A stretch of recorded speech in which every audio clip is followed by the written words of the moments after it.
listen, these systems that you acknowledged and I talked about a little bit they existed for a reason and they worked. You know what I mean? Shut your ass up about being gay. There's three things. Don't be putting gay stuff in any movies. Don't be acting gay. And if you do either of those things, you're out. Hey, y'all, and welcome back to another fabulous episode of Queer 101, the podcast, where we talk about any and everything under the sun, including queer art, queer culture, and queer literature. Happy New Year. I am Peppermint. And I am Hugh the historian. Happy New Year, Pep. Oh, Happy New Year, darling. I I am can't so believe we made excited. it. We did. Looks like we made it. Okay, that's all we can afford. Okay, how were the holidays for you? Really nice, really good. This year, 2025 sucked. And for the most part, I'm Yeah. happy to leave it behind us and never discuss it again. But December, the holidays into the New Year's were great for me. My partners and I, New Year's is kind of it's not actually our anniversary. Our anniversary is in November, but New Year's Eve is kind of the day we decided we were together, like we'd been Okay. dating, but this was like our big first. We spent the whole night together, and then I was supposed to go somewhere on New Year's Day, and I was like, no, I can't Wait, go. And did we you stayed all together meet the at whole the same next day. time?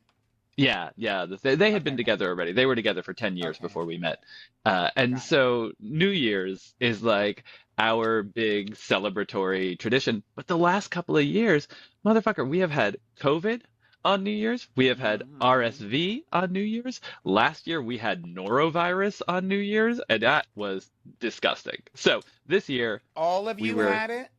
Oh yeah, I brought it home from Christmas last year. My entire family. My brother threw up on Christmas Day at the Christmas party. My niece threw up on the train into New York City the next morning. Anyway, too much, too much. I brought it home. I ruined New Year's. This year, however, was so relaxing, so lovely, so much the energy I am hoping everyone is bringing into 2026. I hope y'all at home listening to this had a good holiday and are having like the greatest beginning to 2026 imaginable. What about you, Pep? How was your New Year's? It was great. I went to the biggest thing that I got to do was go to Mayor Mamdani's swearing in and inauguration Oh, on New I'm so Year's jealous. Day. So Oh, I didn't really have a lot planned for nighttime, like or New Year's Eve, but that's okay because it was a big day. So that was fantastic, and I'm, mm, you know, starting off the new year with a little bit of optimism, but also a little bit of realism about what we're experiencing and what we the work that is ahead. I don't want to like hmm be like, oh, I'm gonna lose 5 pounds this year. That's all I'm gonna do. That's my New Year's resolution. No, bitch, I need to figure out how to like survive. hmm Yeah. Do you do resolutions? Are you a resolutions kind of person? No, I'm not. I don't. I don't because I think that they're easy to break. Hmm I mean, I do. I try to do. I try to set goals and do what I need or want to do all the time. And so, but saving it for New Year's, it just feels like, honey, this ain't. If I haven't done it by now, it ain't. I ain't gonna do it. That's how. I That's know. my. It always feels like I'm making a promise I know I'm not going to keep. It's like that's why you do it on the night where everyone is like out all It's night and drunk. trashed. Yeah, Yeah. you're like drunk Darling, promising we yourself something. know. Yeah. I'm gonna start. No, you're In the not, new boo. No, year, you're not. everything's going to be different. It never is. Exactly. I'm with you. I don't make resolutions either. I love the idea of them, and I do feel like the end of the year, the beginning of the new year is a good time generally for like resetting and establishing priorities.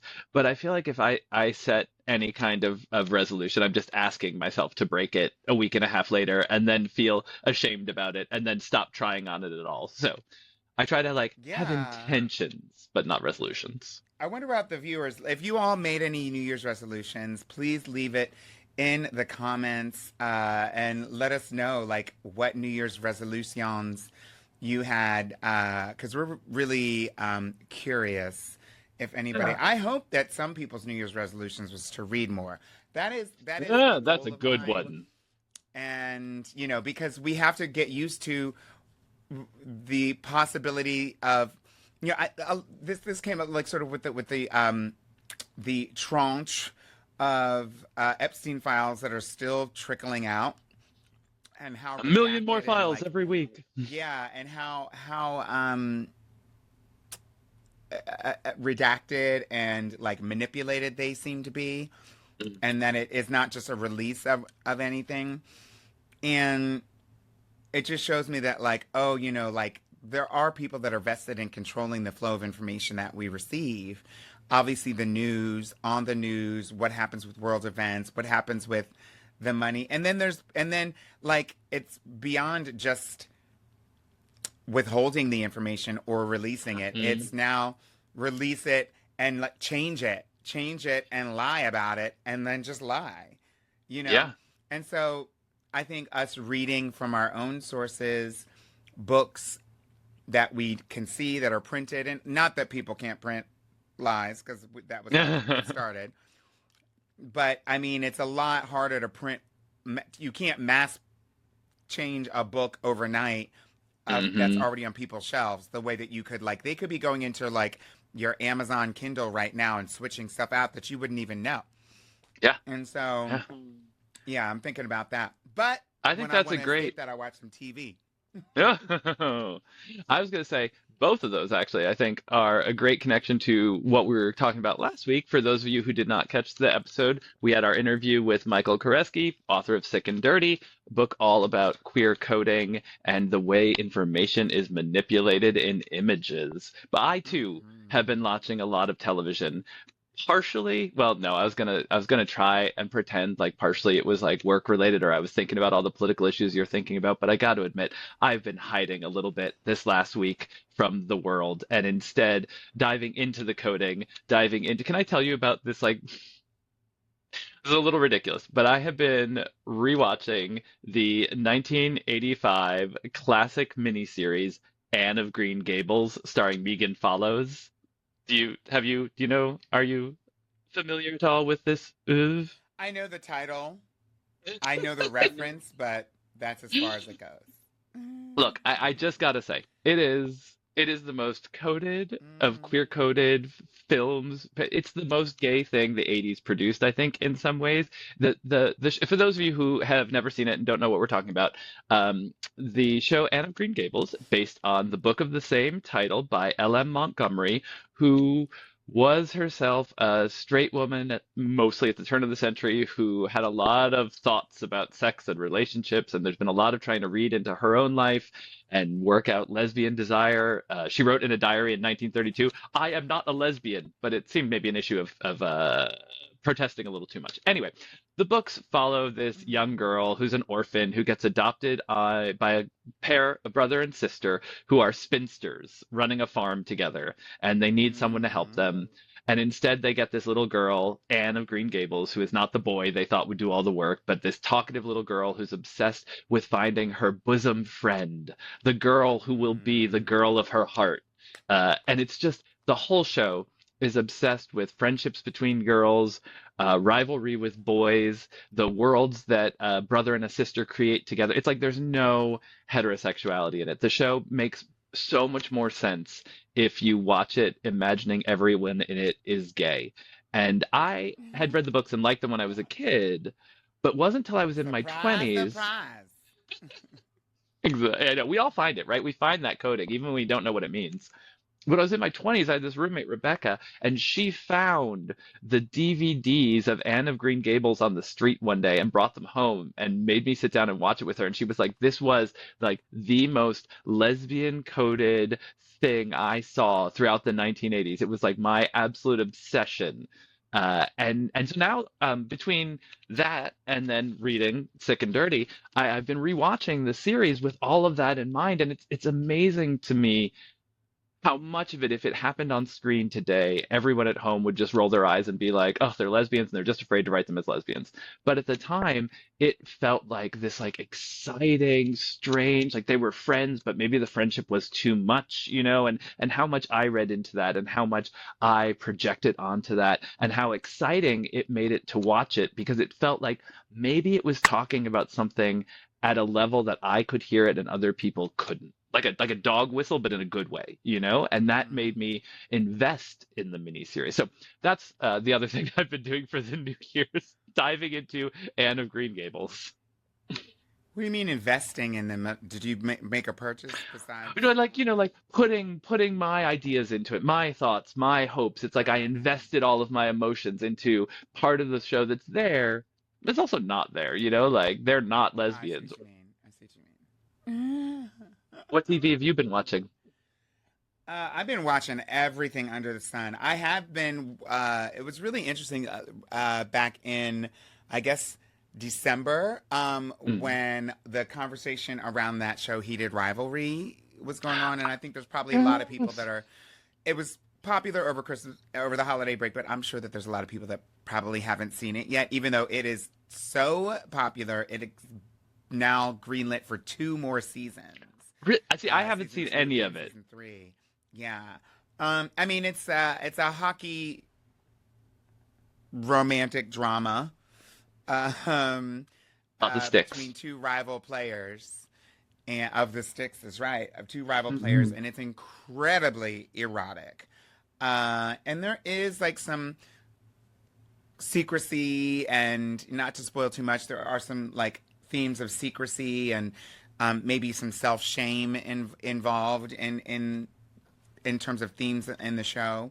Hmm. Obviously, sexuality, um, and but it's about it focuses it mostly centers on these two rival hockey players on two rival teams that are like both on their meteoric rise in sports, and they're both kind of besting each other on the field or whatever that in the on the rink, on the ice, whatever, and in the bedroom.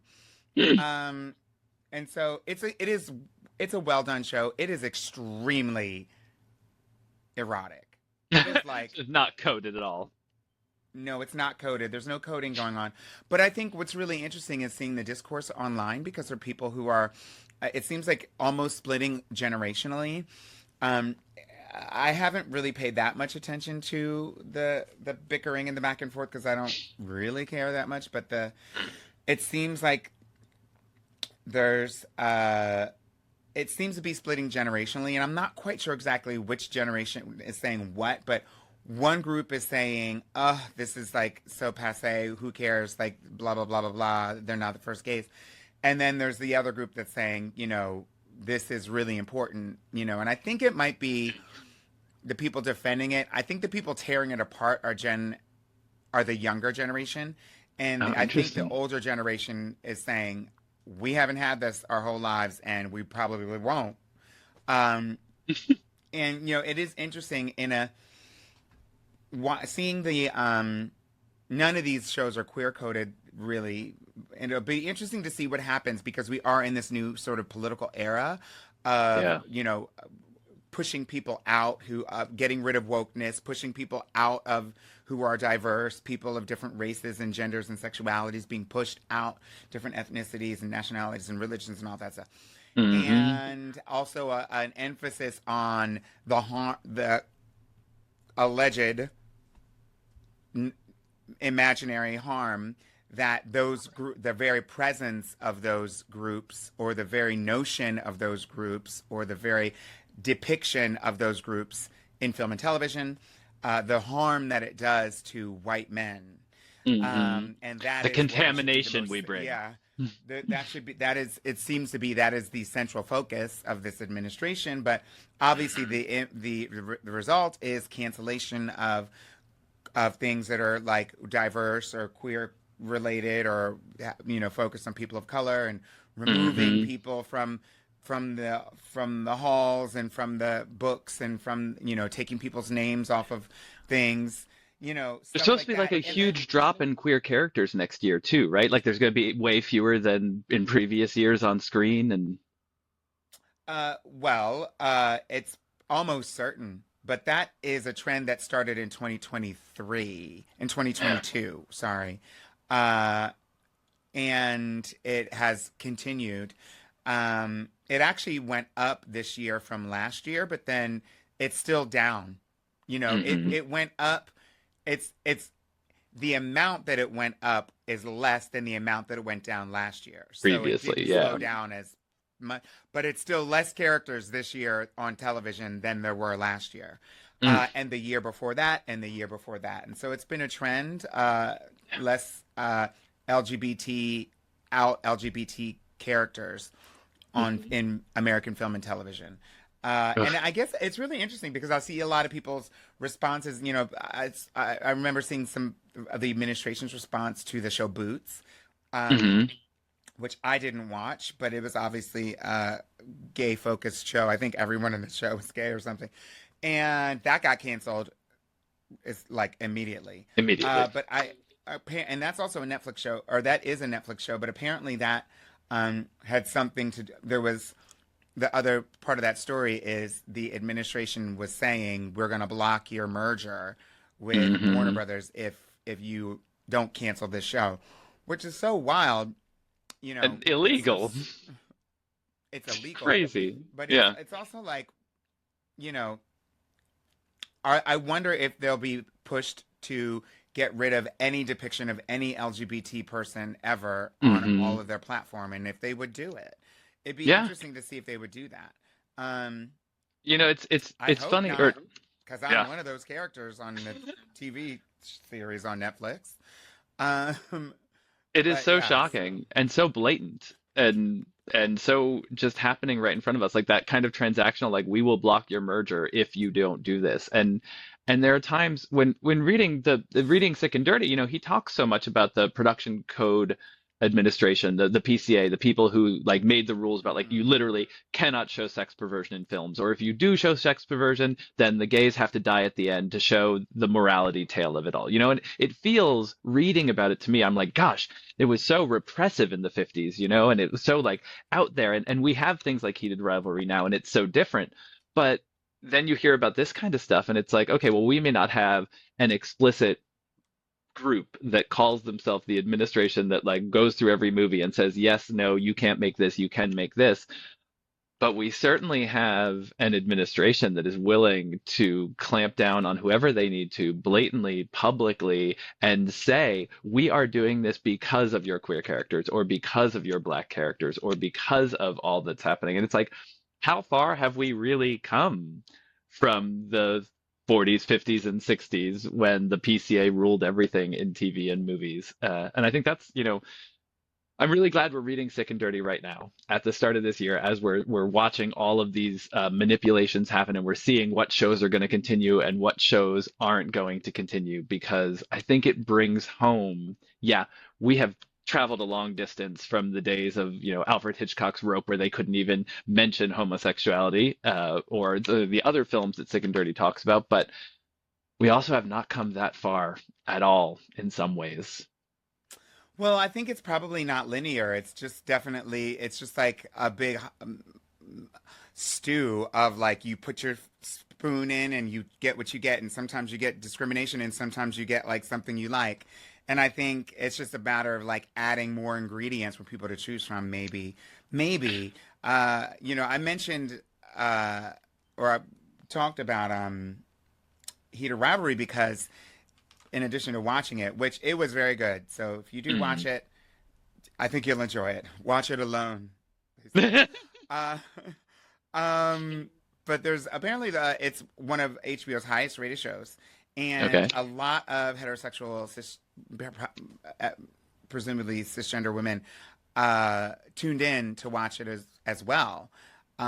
And are talking about online how they think it's so hot that these two guys are having sex. And it's really interesting because Mm. it allows women to experience like sex and romance without feeling like they are maybe a part of the narrative, or like you know because you watch TV shows and you watch them because you something about it you resonate with or identify with. And if it's Mhm. a sex scene, a heterosexual sex scene, then, or a cis heterosexual sex scene, then, if a woman's watching, then there's probably going to be some part of her brain that's like, oh no, this doesn't feel safe, or not watching it, but like this situation would put herself in the situation, whatever it is, in the Mhm. story, and it's like imagine herself in the story and what she would do, or like a guy wouldn't really do that, or if a guy like rips open her blouse, that might be triggering for a woman if her blouse has ever been ripped open. You know what I mean? But Yeah. watching these two guys, it probably allows some distance and safety where a woman doesn't feel like the sort of women's connection to sex is a part of that story, Mm. and it therefore maybe it's not triggering. That's my own editorialization of it. Um, Yeah. yeah. I think that makes a lot of sense. I mean, it's kind of honestly similar to the way in which, like, I don't know about you, but like I would watch straight films when I was a young person, when there were like no queer depictions that I had Mm-hmm. access to, and I would project myself into them, or I would read something into it that wasn't really there for me necessarily. Like, I was obsessed with that My Girl movie, the Macaulay Culkin one. Oh, yeah, yeah, yeah. I wanted Macaulay Anna Culkin to love Chlumsky. me. Yeah. Yes, yes, Anna Oh, Chomsky. I wanted Macaulay Culkin to love me, and so I yeah. invested into that. Same with me for Princess Bride. Whenever I would see like a non-threatening man or male, Hmm. man, being, romantic and kind, like seemingly very genuinely good and kind, I was attracted to those because we would see so many guys that weren't. You know what I mean? Yeah. And so, I mean, queer coding is what our book of the month, Sick and Dirty, is all about.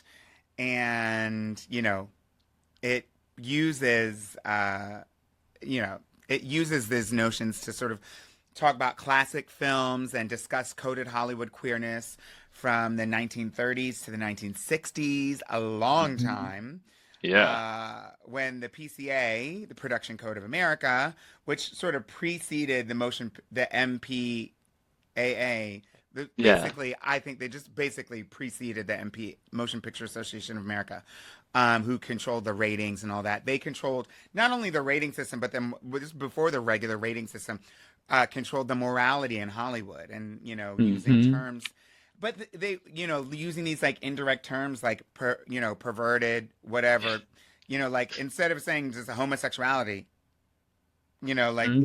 it was just like these morality codes, which is so like, yeah, it makes me sick. But Yeah. I don't think, if I don't view it as like it was bad, it was like this, it was this one way then, and then it was completely Ta-da! different, Yeah.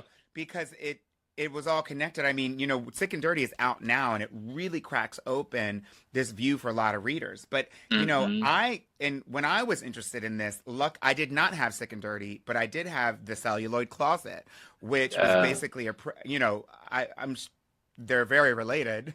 Hmm. I'm sure that Michael read the Celluloid Closet, Oh, and yeah. then I think it was also made into a documentary, which I didn't see. I think on PBS. I'm not sure, I think but so. yes, it Yeah. covered it. Yeah, and then I mean, but then after the Celluloid Closet, there was one that Wilson Cruz. It was a film that like a doc series that I think might have been Apple TV or something, that Wilson Cruz and I think maybe Ellen DeGeneres uh, produced. It's called Oh, Out in visible out TV, on television. visible out on television. And so that this sort of, but they celebrate all the people that are out, but of course you have to acknowledge where we came Hmm. from. And I think the one that did the best of like talk of like taking an intersectional view of how politics and like uh, American politics and race relations and gender and sexuality all converged in motion pictures and in Hollywood was Disclosure. Oh, Um, yeah. So and good. it also talked a lot about these, and how Hollywood was, had to resort to queer coding in order to get things done, and then also the depictions since then, because then there's also like we were talking about this with our producer Josh, how like things started to change and we started to see Hmm. queer visible storylines of queer characters and things like that, but they were just queer characters. They weren't, for the most part, out queer actors, and we definitely saw Hmm. throughout the 80s, 70s, 80s, 90s into the 2000s, trans storylines started to emerge. But I don't think it Yeah. was until the 2000s that any one of those characters was an actual trans actor. Hmm. And so, it's really interesting that even with the like big release of LGBT or LGB storylines that started to happen after this period, um, they still were people that were like not necessarily very connected to the community. So then we were dealing with problematic storylines and oh, that's Hmm. not really what queer people really do, or that's not how we really act or just like. I mean, it's so interesting to go back and watch Al Pacino's Cruising. I've Cruising. actually Yeah. never seen it, but I like to watch the discourse and commentary about it because there's like on one hand it was like this beacon on a hill that was like showing something to the queer community that was like desperate to see themselves reflected and a new Hmm. side of queer culture, queer cruising culture and hookup culture. But then on the other hand, it was like so problematic because it was so like stereotypical and like really And like demonized. exactly Mhm. what the Go ahead. PCA, even though it was after the production code was in charge, it's decades after, but still it's about, oh, they're evil, they're bad, we can show them, so long as we show that they're immoral, bad gay people, and I think you're right that there isn't this big moment of change after the PCA stops being powerful. It's not like we're still living in like the downstream of what they made. Like, for instance, if you can't say that a character is gay and you have to show them on film, well, what they frequently did was just make characters effeminate. Or if they didn't want to show a lesbian, they showed them as butch. And so then we get a world in which any degree of effeminacy or butchness on screen automatically means a gay character. Well, then how do you show trans characters? How do you, right? Like all of these things that we're talking about right now are downstream, I think, of what the PCA did in the 30s, 40s, 50s, and 60s. And we're still living in the aftermath. And I think that we've got so much here to talk about. There's the timeline in queer film that Sick and Dirty lays out, the ways in which the PCA repressed queer images, the system that you're really talking about, which I think we really need to talk about, of like oppression, of racism, of homophobia, of transphobia that shut out women as directors, that shut out people of color as directors, that allowed actors like Merle Oberon, who has an important role in this book, to show up only if they passed as white, that refused to acknowledge trans identities in any way. I mean, there's just so much in this book that we are still dealing with today. And that's why I think films like Disclosure and The Celluloid Closet and all of that still matter so much. But that might be for the next 100%. episode. I mean, certainly it'll spill into the next episode. And I think, one of the really interesting and sort of key things to think about is like what would, because listen, these systems that you acknowledge and I talked about a little bit, they existed for a reason and they worked. You know what I mean? Shut your ass up about being gay. There's three things. Don't be putting gay stuff in any movies. Don't be acting gay. And if you do either of those things, you're out. And so like Hmm. that's how it worked. And they would announce that, I mean, in so many ways, and people would fall in line. And the ones who valued working shut the hell up, and the Hmm. ones who and helped perpetuate that system in many instances, I'm sure, because I can only imagine the number one person who's going to be sniffing out all the gays is going to be some closeted nasty gay producer who's like, I know he's gay, you know what I mean, and like, Hmm. They can and read the because code so they know who to yeah, turn they can on. read the code, Yeah. so they know what it is, and they're like, let's fire them, honey. And so like Hmm. this was definitely pushed by gay gay folks that valued being in positions of power more than they valued community. That's my take on it.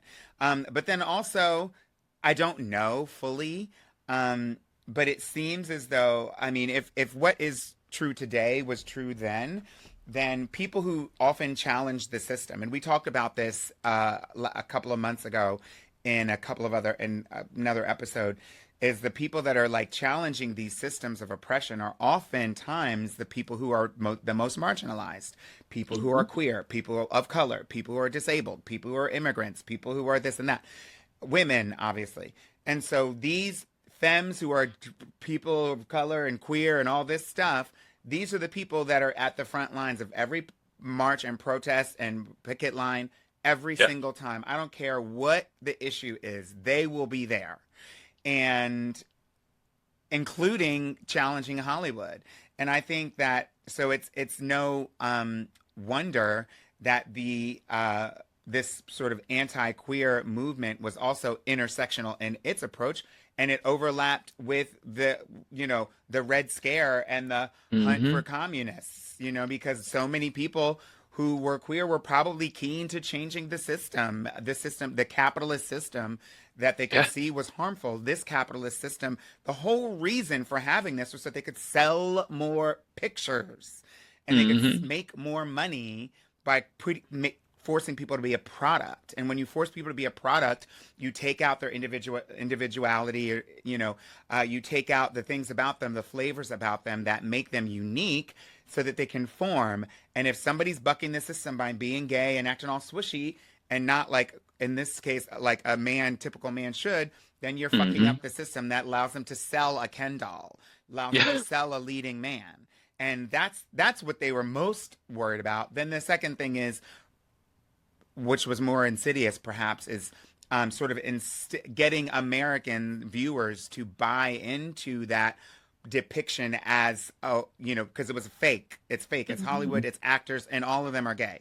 But on the film, they're married and they're blah blah blah blah blah, and they've Yeah. got two kids. And then that's a lifestyle that they're trying to get people to sell. They're not talking about people going to like key parties or whatever they're Hmm. swinging, any of that stuff that they were doing. Anyway, I know I'm ranting.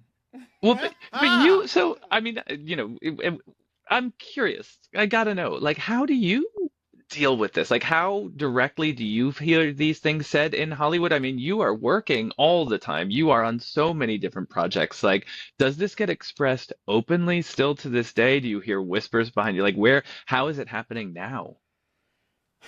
I mean, no. Right now, it seems like it's coming from the state, and there certainly are. I mean, listen, there's as long as there's people in a diverse situation, or not even, then there's going to be discrimination. Someone is going to discriminate and use something personal or sometimes unchangeable or uncontrollable about maybe how somebody was born or something in order to discriminate against them.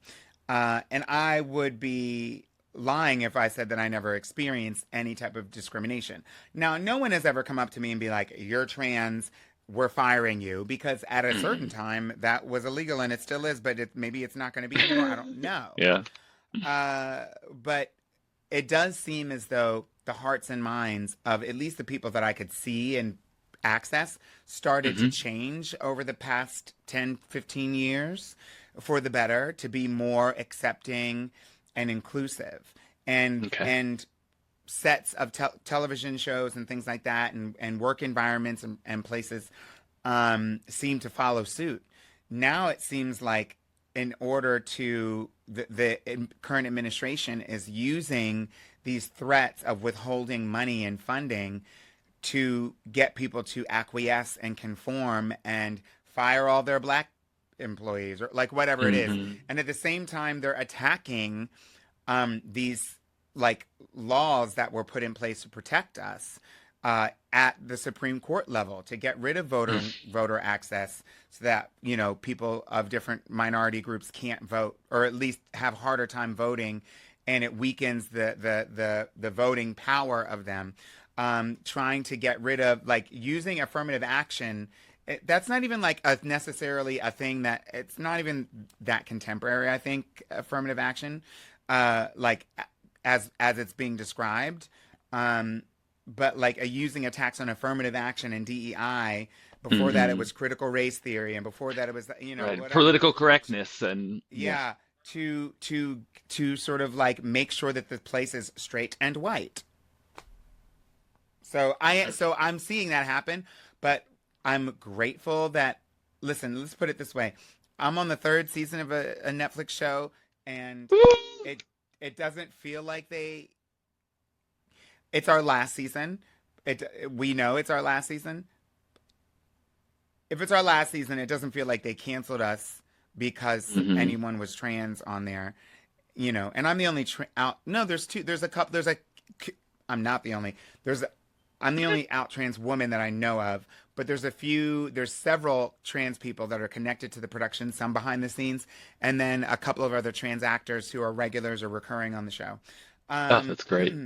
But there's, all types of people. There's queer people and mostly people of color. And that's survival of the thickest, right? For those at home who have not watched yet. It's true.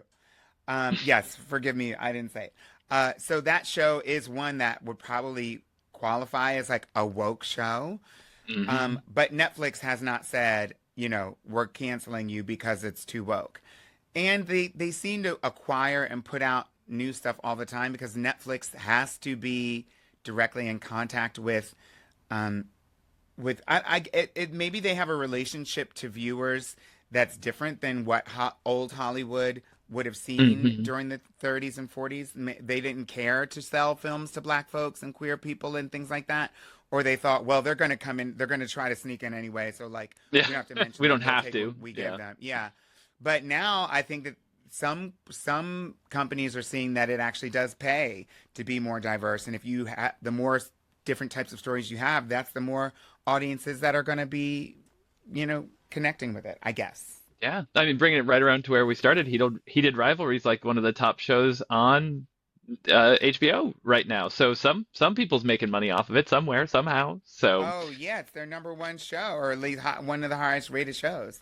And with a sort of shortage of queer images and stories that we saw back then and we see happening now, I wonder how things will change. I wonder what 2026 is going to be like.